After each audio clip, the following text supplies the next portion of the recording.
Over the last 4 weeks, I've been working through the Everyone Can Create drawing curriculum with my Year 5 and 6 classes. We started with the first activity all about making word art, and the previous 4 lessons have all built up to today's lesson. So, for our 5th and final session for this half term, I've challenged the children to create their own piece of expressive word art. This session differs from the previous ones in that I didn't actually demo anything live on the projector. Instead, I reminded the children of the skills they've learned so far. They've learned about blending, about mark making, about colour fill, about lettering styles, and about making text look 3D. With all of those skills, they're well placed to create their final piece of word art. All they need is some inspiration on what word to choose. As a school, we're working on improving our vocabulary across the entire site, and a big part of that is by using new words and more interesting words wherever possible. So to aid with this and to link to our final project, we've been using adjectives.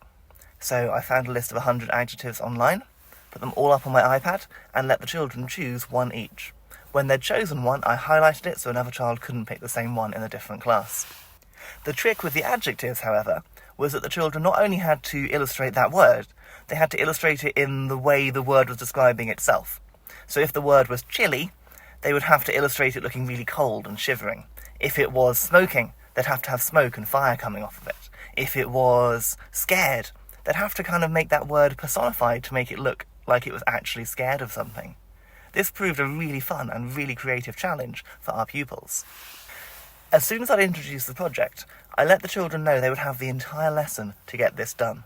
That meant they would have at least an hour working on their iPads with their crayons. I said to the children that I'm not going to stop them halfway through. I'm not going to show you the next step. This time is yours. Plan accordingly and aim to be finished by the end of the lesson. I used my iPad to put a timer on the screen to help them plan ahead and work out how much time they had remaining. While they were drawing, I was wandering around the classroom, or wandering around the outside area with the Year 6s, and we were kind of giving feedback one-to-one with each child. I might perhaps suggest that their word was a little bit bigger, or that they could add some more expression to their lettering, or perhaps we would discuss colour styles together and see what worked best.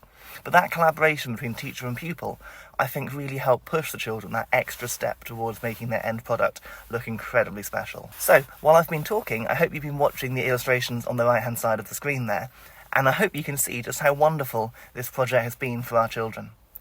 4.5 weeks ago, they'd never used a crayon before, they'd never used a Sketches School app before, and they'd never done any proper drawing on the iPad.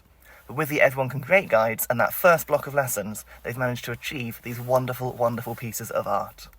Give it a try with your class. I can't recommend it highly enough. It is brilliant. My plan now is to try a different Everyone Can Create guide with a different year group. Perhaps photography, perhaps music making, perhaps video. And perhaps in a half term's time, I'll be back with some more videos letting you know how I got on.